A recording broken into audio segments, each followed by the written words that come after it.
गजा खाइबार मजा। रामबाबू घर को दिने विदेश केतेक बंधुबांधव आसी थांती।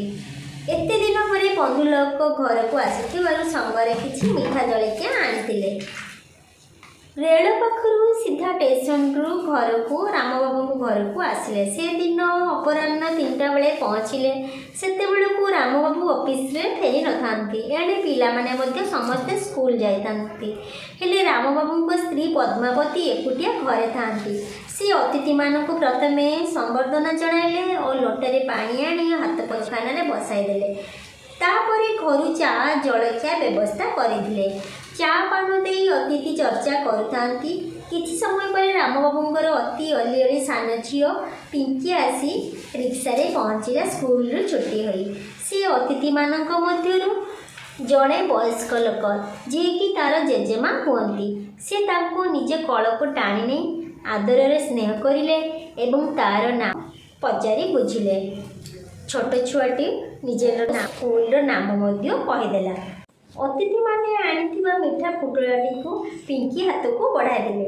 पिंकी ताहा नेबा पूर्व समस्त पादरे जुआर टिकी करने को ता माँ आदेश देते। तापर से मीठा जलिकियाटा को नहीं ताको रोसई घर आलमीरा भितर रखिदे पलि आसला। तापर पिंकीर बड़ भाई चिंटू और भौणी लिसा स्कूल रू आसी पहुँचिले। से समय रामबाबू ऑफिस रे छुट्टी होई आसी घरे पहुँची। यही समय रामबाबू अतिथि मानक सहित बसी कथा होती। पिंकीर बड़ भाई चिंकू जे कि सबुबले घरे लुचेई सबू खाई जाए। से धीरे धीरे रसोई घरे प्रवेश करिला और हठात आलमीरा खोली देखे तो ता भीतर एक टिफिन भितर गजलडू बड़ बड़ रसगोला थिबारु से देखा पाइला। से भाविला राति समस्ते शई पड़े मु चुप किना उठी आसी से मिठा गुड़ी को खाइबापी स्थिर कर सेठारु अति भद्र भाव पलाइगला। कारण आसंता काली सकाल जदि मिठा न रही सब सरी जाए तेबे तो महाझमेला हम। जदि तहिरु कम मिल असुविधार कथा। यही कथा भाभी चिंटू एक उपाय पाचिला। खाली मिछटारे चिंटू कहला मोर पेट काटुची मु पाठ पढ़ी बसी पारु नहीं। यही कथा कही संध्या बेले शीघ्र पाठ पढ़ा बंद कर शोई पड़ा। से दिन मध्यरात्रि रे चिंटूर आखि को निद न थाए।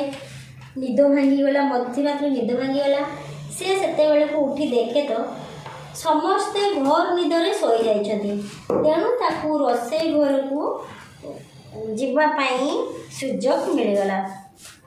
रोसई घर को जाई आलमीरारू गजा खाइबा को सुजोगटे मिलगला बोली से मने मने स्थिर कला।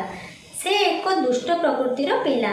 घर को बापा माँ जेते बेले किछि भल खाइबा दरब आनी थांती से समय रे चिंटू नजरे पड़िले से सबू को अन्य मानकु न बांटी से निजे निजे सब खाई पकई थाए।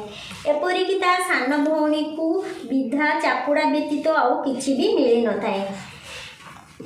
तार योजना अनुसार चुप चुप जाई रसोई घर को गला और लाइट न लगाई अंधार रे आलमीरा को धीरे धीरे खोलिबा आरंभ कला और तहिरे थिबा गजा टिफिन को हाथ बढ़ाइला।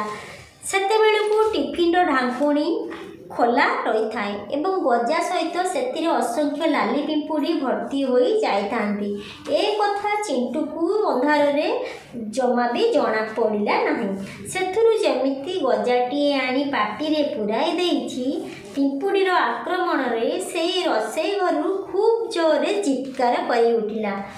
चिंटूर पाटी शुणी घर लोक माने निदरू उठी आसी देखे तो चिंटूर मुहरे पिंपुड़ी गुड़िक लगी। से चिंटूर मुह को कामुड़ी कामुड़ी खंडिया करदेले। चिंटू कांदी कांदी कहला मु खजा खाऊली। घर लोक मैंने तार कथा शुणी समस्त कहला आरे देखिलु तो चोरई गजा खाइबार मजा कौन मिलला। गजा खाइबार मजा से दिनटू चिंटू अंगे लिभेदेला एवं से दिन आउ दिने एमती दुष्ट हेब ହେବ ନାହିଁ ବୋଲି ସମସ୍ତଙ୍କ ପାଖରେ ପ୍ରତିଜ୍ଞା କରି କହିଲା। ସେହି ଦିନଠାରୁ ସେ ଏପରି ଭାବେ ବଦଳିଗଲା ଯେ ସମସ୍ତେ ତାକୁ ପ୍ରଶଂସା କରିଲେ ସବୁଦିନ ପାଇଁ।